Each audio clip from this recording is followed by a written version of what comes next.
Welcome back. What were we up to? We're at the festival. Next up is the okonomiyaki stand. Satoko, you're up. Oh, that's right, we were praising all the food, weren't we? Well... The crunch of the fried tempura batter mixed with yakisoba is simply to die for. With a huge piece of bacon laid on top, when you bite into it, it all comes flooding out. Chomp, chomp, chomp. Yeah, that about sounds like me when I'm trying to describe food. Chomp, chomp, chomp. Yeah, that's freaking great, indeed. Now I want to try some too. Then a huge line formed at my words. What on earth is this? So basically all these onlookers are just following us around to all the stands. You're influencers! Before it was cool. When people hear about food from others and then try it for themselves, it tastes a lot better than it normally would. I've never understood that, to be honest. If I want to try something, I'll try it. If somebody else likes it, I don't care. So, that's it. Even Rika-chan was gorging herself on the food, getting sauce on the bib she'd put on to prevent her shrine maiden outfit from getting dirty. How do you even eat so messily that happens? Nice. The older guys are getting into it too. Okay, Kei-chan, which one should I do? Right. Mion, you go to the stand next to that. Show them the depths of your power. Huh? But Kei-chan, the stall next to that is... Whoops. A goldfish scooping stand. Oh no. A bit out of our element. No, as club president, I won't flee no matter who or what my opponent. Let's get started. I look forward to a splendid performance, Mion-san. The onlookers were also watching Mion with hopeful eyes. Welcome, welcome. Here's your net and bowl. Okay, here we go. The goldfish are energetic today. They really look delicious. Oh no. Small things like these, you could crunch them down whole. Oh no, don't eat the goldfish. Mutter? Mutter? Nani? Mion-san, what in the world are you saying? Mi-chan, you eat them? Did you eat the one Nana caught last year too? That's horrifying. No, I didn't say anything like that. Mion's face went red and she shook it vehemently in denial. Well, I mean, you just said so yourself, that they really look delicious. I love the idea of Nena being absolutely horrified that some pet goldfish that she gave Mion she just ate when she got home. Yes, you did indeed say so. My sister is omnivorous. She eats anything that can go in her mouth. Indeed. If they taste good, then maybe I'll try one next time. Stop eating the goldfish. No, Rika-chan, don't. You'll get sick. Wait a second. Hey, what the hell? Shion, how long have you been here? Hey, Kei-chan, Mion, everyone, good evening. Good evening. Same. Where did you come from, Shion? I've been here since the bit with the yakisoba. You were all so loud that I found you right away. Jeez, you've got nothing to do with this, do you? Go somewhere else already. Jeez, Mion, don't treat me so cruelly. Right, Kei-chan? You're okay with me being here, right? She asked, grabbing my arm and pushing her chest into it. Yes, normal human interactions. Bounce, indeed. Keiji-kun, you're a pervert. Your nose is bleeding. When you squish a jelly donut, the jelly comes out, right? I'm not sure this is the metaphor you want. It's the same. This isn't something I have any control over. Heh, is that right? Then will more come out if I squeeze harder? Do we have to? Is this necessary? Ayy! Stars! Squeeze! Thank you for making me read that. Shion's, her cleavage It's right against my chest.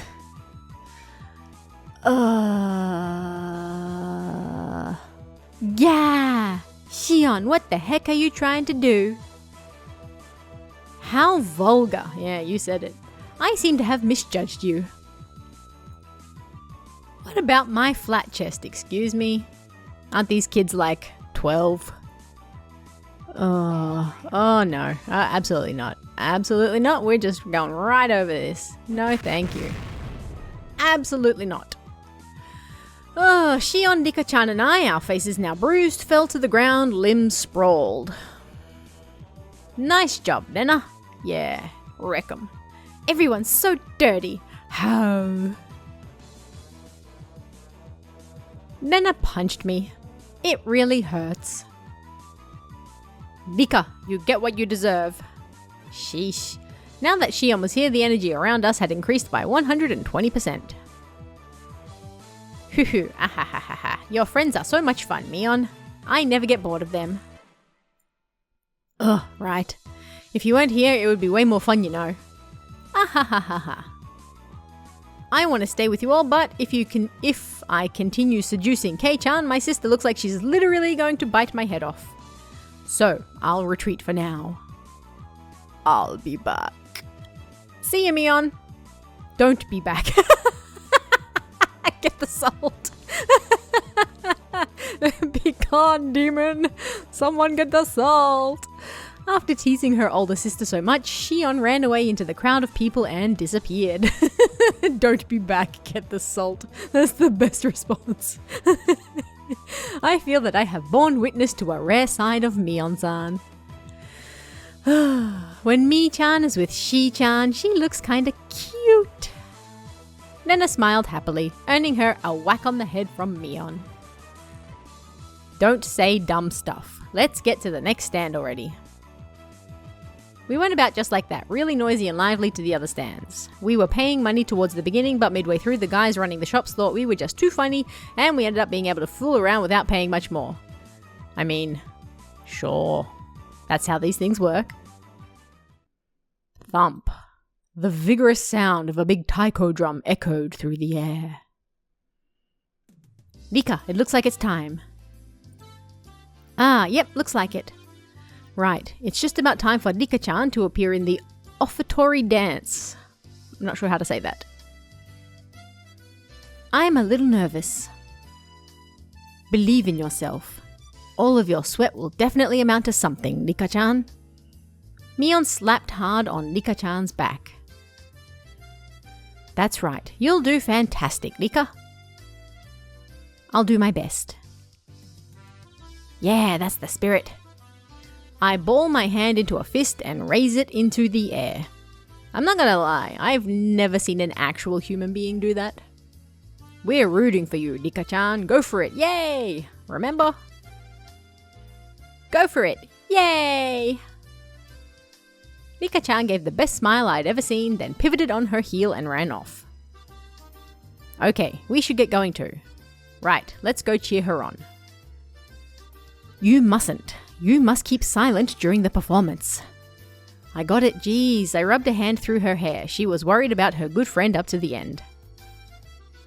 Then we'd better hurry. All the good spots will be taken. Come on. Mion ran off and everyone else followed a moment later. A large amount of people had already clustered into the tight space to watch the edifying dance. Edifying. I've heard that word before, but I don't know what it means. The edifying dance. Wow, this is a lot of people. I turned around to look at everyone else, but nobody was there. Where did everyone go? They probably got lost amongst all these people. Finally, I spotted the back of Mion's head on the other side of the crowd. It definitely doesn't look like I can get over there. Well, we got separated. No big deal. We can just meet back up when Nika-chan's dance is over. I gave up on finding the others and wandered around trying to look for a place where I'd be able to see better. It didn't take long for me to realize I'd have to settle for watching between the heads of the people in front of me though.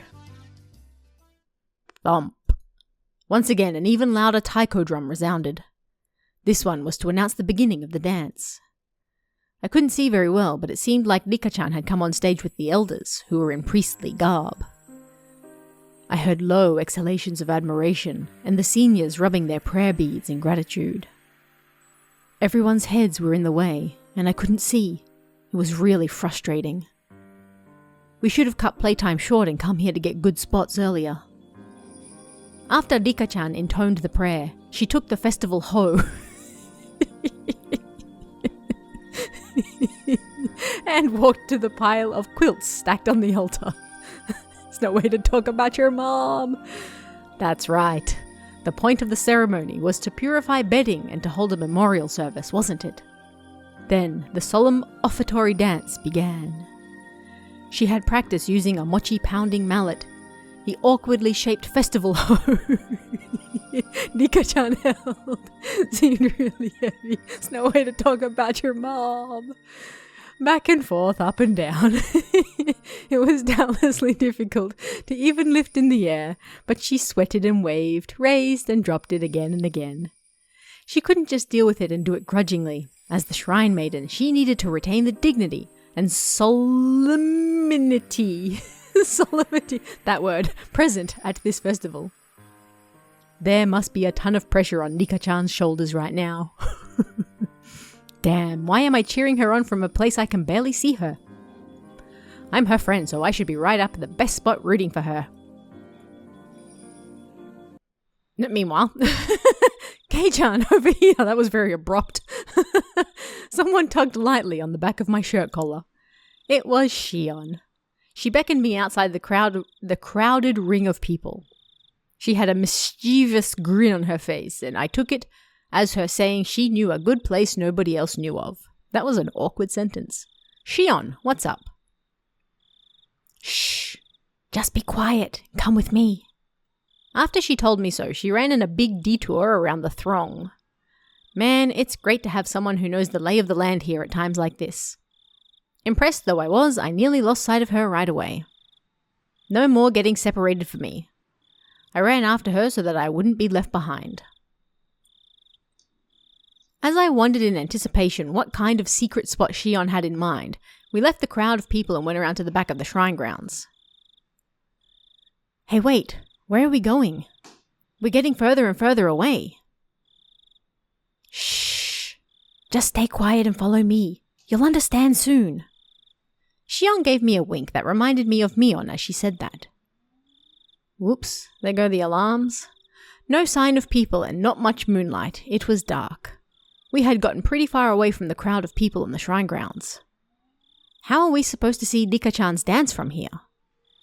I see. There's some high spot around here, isn't there? Like a rooftop or somewhere we can look down at it, right? What? Why do we have to climb onto the roof?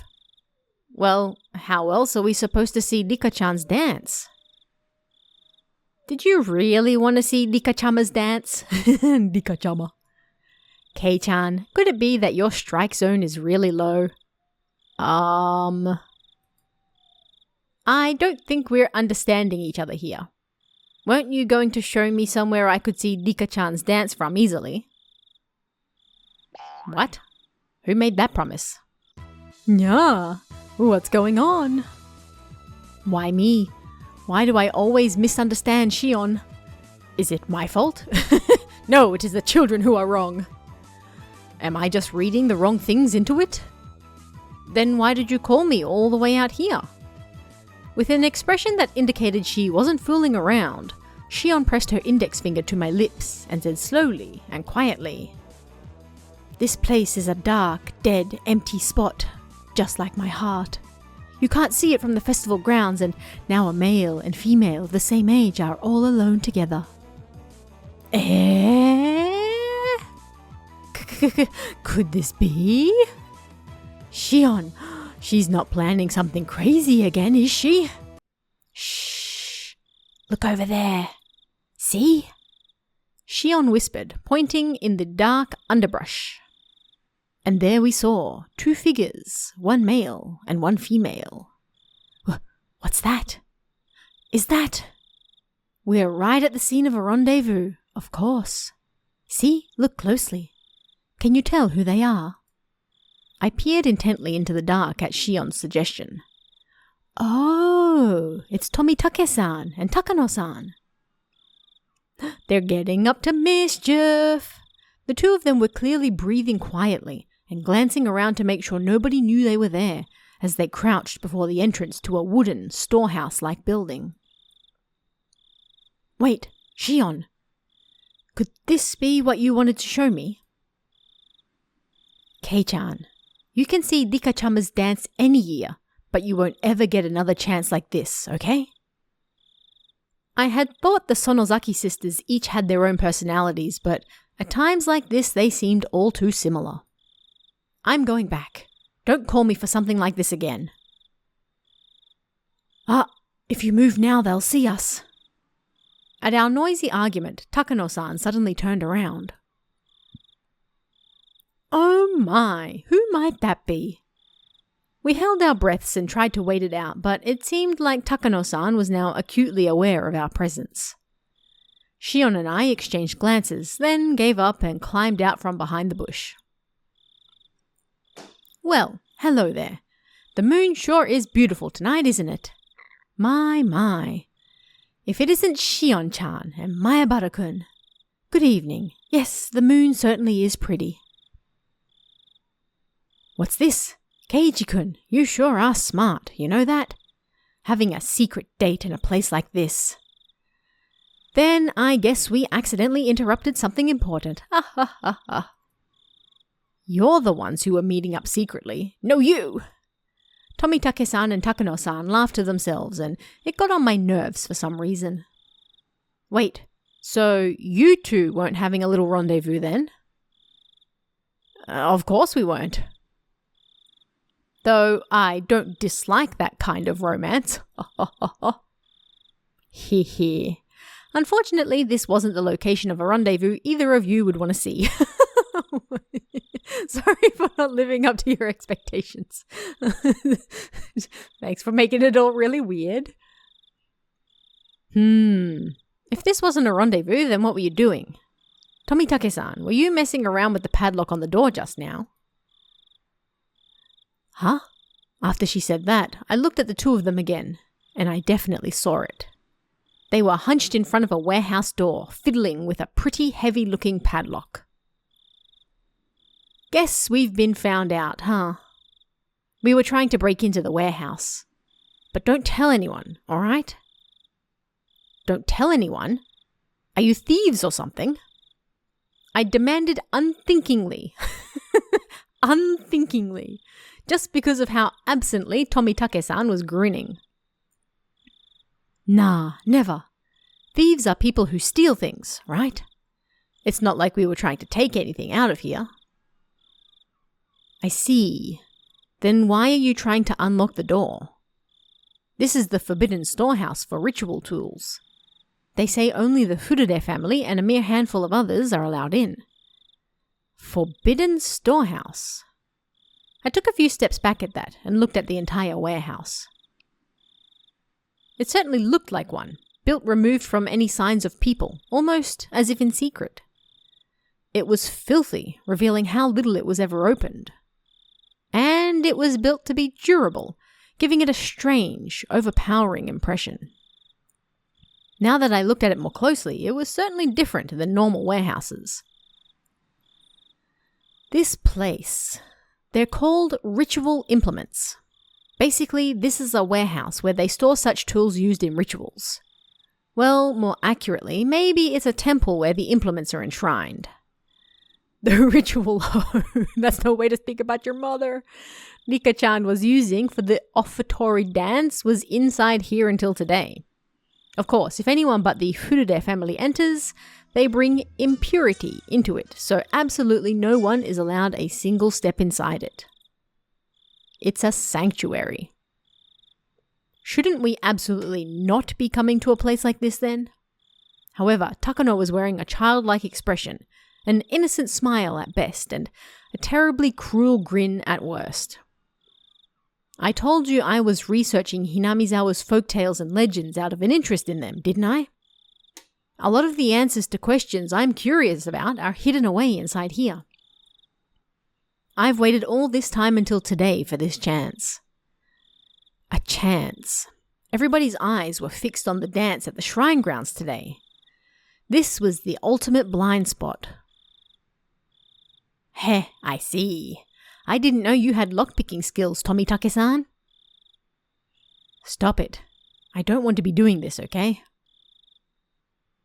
Sorry for taking you along with me, but this was all thanks to you, Jiro-san. I really am grateful. Sheesh. This is the only time. Understand, Takano-san? I don't want to be sneaking into places like this. Hee. You really are a good person, Jiro-san. Kerr clink. Tomitake-san undid the padlock and placed it to the side. It's open. Thank you. At long last. Takano-san gulped. With an unusually excited air about her, she gave the heavy door a shove. The sharp smell of mold and dust flowed out from the gap in the doors. I had claimed curses didn't exist, but in this situation, I could believe in them. If we went into such a holy place with our shoes on, it feels like we could be punished somehow. How about it? You're accomplices too. You came all the way here, so why not come in and take the tour? It'll be a little field trip to a museum of precious cultural artifacts that conceal the secret history of Hinamizawa. And it's only open today, hee. We're not accomplices or anything. Aren't you interested, though?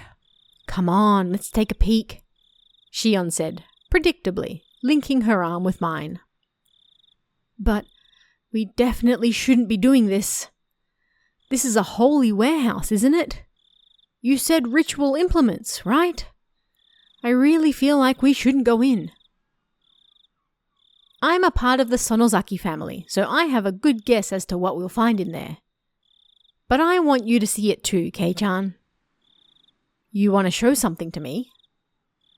I thought it was just a ploy, but Shion's eyes looked entirely serious.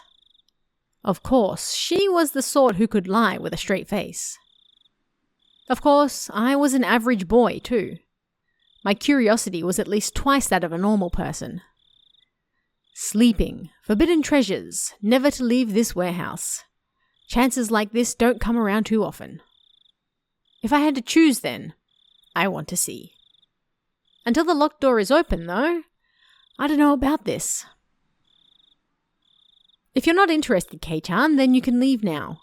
I think you'll wonder about it later though. Tomitake-san spoke after listening to our discussion, himself having sat down on the stairs to take a short rest. I'll keep watch here. Go in and check it out with them. I'm not too interested. But it might be pretty interesting for a young guy like you, Keiichi-kun, he said, laughing mischievously. There was no ill will in his laughter. Tomitake-san, do you know what's in here? Kind of. Takano-san told me all about it. Must be a pain to have to go along with your companion's unique hobbies, huh? Tomitake-san didn't answer that, only responding with a pained smile. Takano-san had this kind of scary air about her, like she'd drop absolutely everything else for something she had an interest in and go straight for it. But Tomitake-san, on the other hand, seemed like the gold standard of what a normal person should be. Having him tell me so frankly to check it out suddenly made the guilt feel lighter. Okay, but just a little. If it's not interesting, I'm leaving. You got it. Shion gave me another Mion-like wink. Looks like we're decided. Shall we go inside? Jiro-san, we'll leave this to you. Tomitake-san waved his hand to see us off.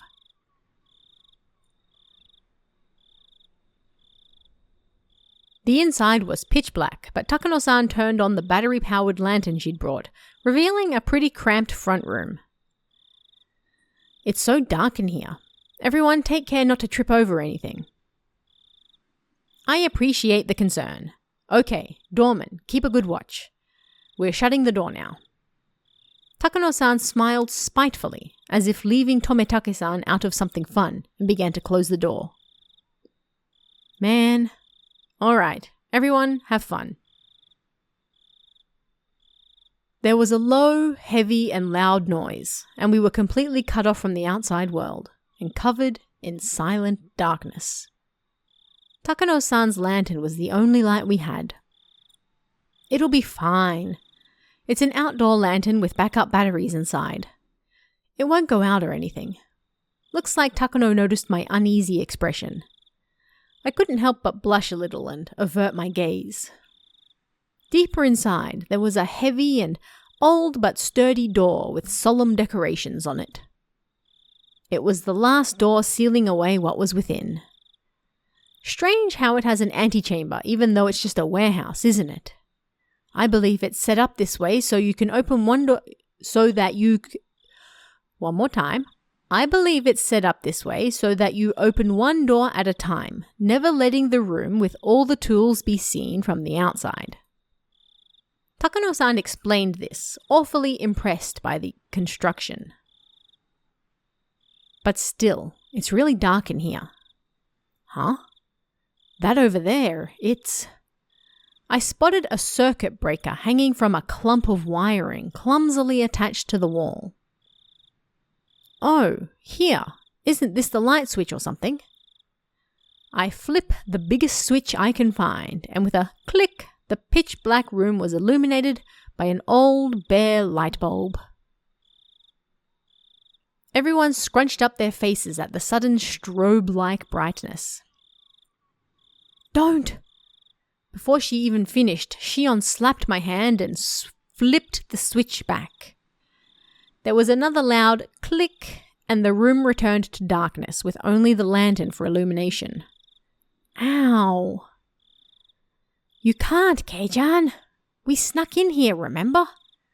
If you turn on the light, it might give us away. I'm scolded by Shion fairly harshly. It looked like she was worried about whether someone had seen them from the momentary light. It's all right. It was only for a moment. Takano-san remained a relaxed adult. It seemed like she was confident she could talk her way out of it if someone did see us. Let's go in. Here we go. There. Here we go. The even heavier door opened, and this time it wasn't just the dust that came out with the air. There was also a nasty smell. One smell was like opening a dust-filled cupboard in the back of a kitchen that hadn't been opened in years. And the other smell, the nasty one, was hard to explain. Ew, but it was like the raw odor of a fish market. From how the sound echoed, this room felt far larger than the first. Takano-san held up her lantern and revealed the contents of the expansive room. Whoa! At the back wall of the storehouse, right in front of us, was a Buddha-like holy object, standing there, looking down at us. I was taken aback by its unseen force, lit up by the slender beam of the lantern. That's the guardian god of Hinamizawa, Oyashiro-sama. It's far grander than the one at the shrine. Oyashiro-sama. So this is the spirit protecting Hinamizawa. The one guarding the holy land of Hinamizawa from the impurities of the outside world, and the one delivering punishment after punishment upon those who attempted to sully the land with the dam construction. It looks like there are far more tools stored here than I thought, but this is so sad. None of them have been maintained. How unfortunate that they're in such a state. Even in the dim light, I could see a lot of strange objects lining the walls, ceiling, and shelves. Takano-san, speaking as if in a trance, was infatuated by the various implements filling the dark room. They weren't very festival-like or traditional, but instead, this was more like the workshop of a blacksmith or a carpenter. There were a lot of large wooden and metal tools packed in here. Putting it bluntly, it was all pretty boring stuff.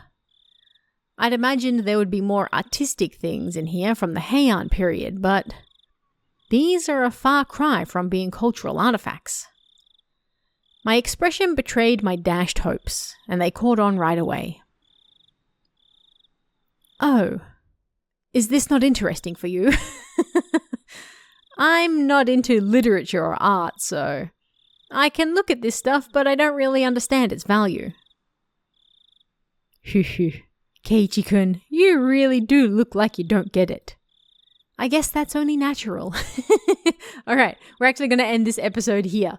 We're finally in the Forbidden Storehouse. We're about to find out what secret ritual tools they're hiding in the warehouse. It's not your mom. Anyway, I hope you guys enjoyed this one. Come back next week. Let's find out what's happening in here. I'll see you guys then. See ya.